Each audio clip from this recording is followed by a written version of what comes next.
Halo Bapak Ibu, Opa Oma, dan seluruh Sobat Lincah dimanapun Anda berada. Selamat datang kembali di channel kesayangan kita, Tua Lincah.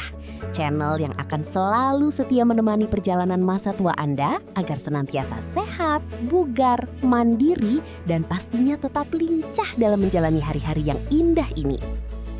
Bapak dan Ibu sekalian, coba ingat-ingat lagi. Siapa di sini yang setiap kali habis melakukan pengecekan darah di puskesmas, klinik, atau laboratorium, lalu melihat angka gula darahnya berada di batas atas atau bahkan sudah cukup tinggi, langsung merasa sedih dan putus asa? Biasanya setelah melihat angka tersebut, dokter atau perawat akan berpesan, "Bapak Ibu, mulai sekarang tolong dijaga ya makannya, kurangi yang manis-manis." Mendengar kalimat itu, rasanya tubuh langsung lemes. Seketika terbayang betapa tersiksanya hari-hari ke depan karena tidak bisa lagi menikmati makanan favorit. Kue-kue tradisional yang manis harus dihentikan, kebiasaan minum teh manis hangat di pagi hari harus diganti dengan teh tawar yang rasanya hambar. Dan yang paling sering menjadi dilema besar, tiba-tiba kita jadi merasa sangat takut untuk makan buah-buahan. Padahal kita tinggal di Indonesia, negara tropis yang merupakan surga dari segala macam buah yang lezat. Mau mangga, semangka, pepaya, pisang, semuanya tumbuh subur, mudah didapat, harganya terjangkau, dan rasanya sangat manis. Banyak sekali mitos atau kabar burung yang beredar di grup-grup obrolan keluarga yang mengatakan begini, "Wah, kalau usia sudah lanjut dan sudah punya riwayat diabetes atau gula darah tinggi, jangan berani-berani sentuh buah. Buah itu kan isinya gula semua, nanti kalau dimakan gula darahnya bisa meroket dan bikin komplikasi." Pertanyaannya sekarang, apakah mitos tersebut benar 100%? Apakah Sobat Lincah yang kebetulan memiliki masalah dengan gula darah atau mengidap diabetes benar-benar harus memusuhi dan menjauhi buah-buahan seumur hidup? Jawabannya adalah tidak sama sekali. Anda tidak perlu memusuhi buah. Justru sebaliknya, tubuh Bapak dan Ibu di usia senja ini sangat amat membutuhkan asupan vitamin, mineral, serat, dan antioksidan. Dan dari mana sumber terbaik zat-zat penting tersebut? Tentu saja dari bahan alami ciptaan Tuhan, yaitu buah-buahan. Yang menjadi masalah sebenarnya selama ini bukan buahnya, melainkan bagaimana cara kita mengkonsumsinya, kapan waktu kita memakannya, seberapa banyak porsinya, dan jenis buah apa yang kita pilih untuk dimakan. Hari ini, di episode spesial channel Tua Lincah, kita akan bongkar tuntas semua rahasia, tips, dan trik jitu bagaimana caranya agar Bapak dan Ibu tetap bisa menikmati buah-buahan yang segar dan manis tanpa perlu merasa was-was atau khawatir alat cek gula darah akan berbunyi nyaring keesokan harinya. Mari kita bahas satu persatu secara perlahan agar mudah dipahami dan bisa langsung dipraktekkan di rumah. Sebelum kita masuk ke daftar buah apa saja yang paling aman dan buah apa yang harus diwaspadai, saya ingin mengajak Sobat Lincah semua untuk membayangkan sebuah perumpamaan yang sangat sederhana. Mari kita bayangkan sistem aliran darah di dalam tubuh kita ini sebagai sebuah jalan tol yang sangat besar dan panjang. Kemudian, gula yang berasal dari makanan yang kita konsumsi, entah itu dari nasi putih yang pulen, roti tawar, kue basah, es teh manis, ataupun dari buah-buahan, adalah mobil-mobil yang akan masuk dan melintas di jalan tol tersebut. Jika Bapak dan Ibu meminum segelas sirup atau es teh manis yang menggunakan gula pasir cair, gula cair tersebut ibarat sekumpulan mobil balap liar. Begitu masuk ke dalam tubuh dan turun ke lambung, mereka tidak menemukan hambatan sama sekali. Mereka langsung ngebut dan masuk ke jalan tol aliran darah kita secara bersamaan dalam jumlah yang sangat masif.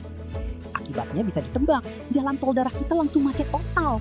Nah, kondisi kemacetan di dalam aliran darah inilah yang dalam istilah medis disebut sebagai lonjakan gula darah atau spike. Saat ini terjadi, organ pankreas kita akan sangat kaget. Pankreas harus bekerja super keras, lembur memerah tenaga untuk memproduksi hormon insulin dalam jumlah besar guna mengurai kemacetan gula tersebut. Kalau kejadian ini berulang setiap hari selama bertahun-tahun, mesin pankreas kita lama-lama akan aus, rusak, dan akhirnya kita divonis terkena diabetes. Sekarang, mari kita bandingkan kejadian tadi dengan makan buah utuh. Misalnya, makan buah apel utuh beserta kulitnya. Buah apel memang mengandung gula alami yang disebut fruktosa, dan gula ini juga akan masuk ke jalan tol darah kita. Tetapi di dalam sebuah apel yang utuh, Tuhan sudah menyertakan sebuah komponen penjaga yang sangat ajaib yang bernama serat. Serat alami ini ada di dalam daging buahnya dan jumlahnya sangat berlimpah di bagian kulitnya. Serat ini ibarat polisi tidur yang dipasang berjejer atau gerbang masuk jalan tol yang sistem buka tutupnya diatur dengan sangat perlahan. Saat kita kita mengunyah dan menelan apel utuh, serat ini akan dicerna dengan sangat lambat oleh lambung dan usus kita. Karena proses pencernaannya memakan waktu yang lama, maka mobil-mobil gula alami dari buah apel tadi hanya bisa dilepaskan ke jalan tol aliran darah kita secara perlahan-lahan, keluar satu persatu, menetes sedikit demi sedikit. Hasilnya sangat luar biasa, tidak ada kemacetan sama sekali. Jalan tol aliran darah tetap lancar, angka gula darah memang naik, tetapi naiknya sangat landai dan stabil. Dan yang paling penting, tubuh Bapak dan Ibu punya waktu yang sangat cukup untuk mengubah gula yang masuk perlahan itu menjadi tenaga. Energi yang dihasilkan pun menjadi lebih awet dan membuat Anda tetap lincah beraktivitas seharian tanpa merasa cepat lemas. Inilah kunci utamanya Bapak Ibu, serat. Serat adalah pahlawan utama pembela kestabilan gula darah kita. Oleh karena itu, aturan pertama dan yang paling wajib ditaati bagi sobat lincah yang ingin makan buah adalah makanlah buah dalam bentuk utuh. Tolong mulai hari ini simpan blender dan alat pembuat jus Anda di dalam lemari. Sebisa mungkin hindari meminum buah yang sudah dijus. Kenapa begitu? Karena ketika Bapak dan Ibu membuat jus buah murni, putaran pisau blender yang sangat cepat akan menghancurkan dan memotong-motong struktur serat halus pada buah tersebut.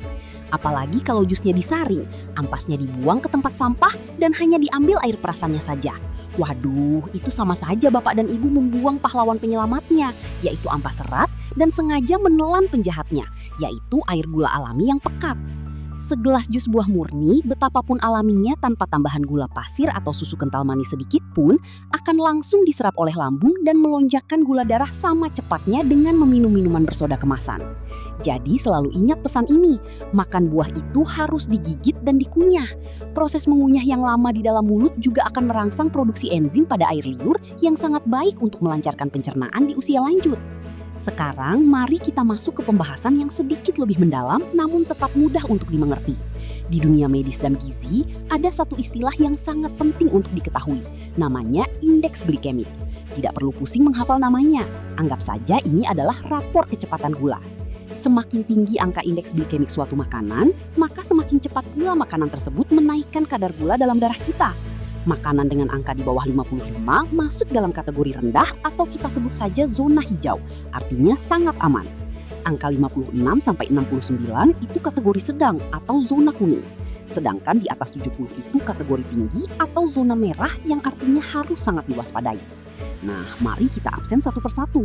Apa saja buah-buahan yang masuk dalam kategori zona hijau alias buah sahabat, yang sangat aman dan justru sangat dianjurkan untuk dikonsumsi oleh sobat lincah setiap hari. Nomor 1 adalah apel. Apel ini bisa dibilang sebagai juara kelas dalam urusan menjaga gula darah. Tapi ingat syarat utamanya, kalau gigi Bapak dan Ibu masih kuat, makanlah buah apel utuh bersama dengan kulitnya. Mengapa harus dengan kulitnya? Karena sebagian besar kandungan serat pektin penahan gula dan antioksidan penangkal penyakit itu justru berkumpul di area kulitnya. Tentu saja sebelum dimakan, cuci bersih dulu apelnya di bawah air yang mengalir. Gosok perlahan permukaannya agar debu atau sisa lilin pengawet makanan bisa hilang. Kalau mau hasil yang paling optimal, pilihlah apel hijau atau apel lokal seperti apel Malang yang rasanya sedikit asam dan teksturnya sangat renyah. Karena kandungan gulanya jauh lebih rendah dibandingkan dengan apel merah impor yang rasanya sangat manis dan empuk. Nomor 2 adalah alpukat. Nah, ini adalah buah primadona yang sering salah kaprah cara mengkonsumsinya. Alpukat itu buah yang sangat unik. Ketika sebagian besar buah lain kaya akan karbohidrat dan kandungan air, alpukat ini justru isinya didominasi oleh lemak. Tapi jangan takut dulu mendengar kata lemak. Lemak di dalam alpukat ini adalah lemak tak jenuh ganda, alias lemak sehat yang sangat disukai oleh organ jantung dan pembuluh darah kita untuk mencegah penyumbatan. Alpukat memiliki nilai indeks glikemik yang nyaris mendekati angka 0. Artinya, makan alpukat murni tidak akan menaikkan gula darah Anda sama sekali. Selain itu, lemak sehat pada alpukat akan membuat perut terasa kenyang dalam waktu yang sangat lama, sehingga mencegah kita dari keinginan ngemil yang tidak sehat. Tapi ingat aturan mainnya, makan alpukatnya cukup dipotong-potong kecil atau dikerok saja pakai sendok, lalu dimakan langsung atau dicampur sedikit perasan jeruk lemon. Jangan pernah memblender alpukat dengan campuran susu kental manis rasa coklat dan tambahan gula pasir. Itu sama saja mengundang penyakit diabetes dan kolesterol datang bersamaan. Nomor 3 adalah jeruk utuh. Siapa di sini yang punya rutinitas memeras jeruk nipis atau jeruk manis tiap pagi untuk diminum airnya? Mulai sekarang, coba ubah kebiasaan tersebut. Jeruk memang sangat kaya akan vitamin C yang sangat ampuh untuk menjaga sendi-sendi tubuh bapak dan ibu agar tidak gampang ngilu, serta menjaga daya tahan tubuh agar tidak mudah terkena flu atau masuk angin. Tetapi, cara terbaik mengonsumsi jeruk adalah dengan mengupas kulit luarnya, lalu memakan bulir-bulir buahnya secara utuh. Jika Anda perhatikan, di dalam jeruk itu ada selaput putih tipis yang membungkus setiap siungnya. Nah, selaput putih itu jangan dibersihkan dan dibuang. Justru di dalam selaput putih itulah terdapat serat tinggi yang berfungsi mengerem laju penyerapan gula jeruk ke dalam darah. Nomor 4 adalah keluarga buah beri, seperti stroberi, blueberry, atau blackberry. Kalau Bapak Ibu kebetulan sedang berbelanja di pasar swalayan atau supermarket dan melihat ada stroberi segar, jangan ragu untuk memasukkannya ke keranjang belanja. Buah-buahan golongan beri ini sering dijuluki sebagai superfood atau makanan super. Warnanya yang merah terang atau ungu pekat menandakan bahwa buah ini memiliki kandungan antioksidan bernama antosianin yang luar biasa tinggi. Fungsi utama zat ini adalah untuk melindungi sel-sel tubuh dari kerusakan akibat penuaan, membantu mencegah kepikunan atau demensia, dan yang paling menggembirakan adalah kandungan gula alami di dalam buah beri ini sangat amat rendah. Rasa asam manisnya yang segar justru akan sangat membantu membangkitkan selera makan yang seringkali menurun drastis di usia lanjut.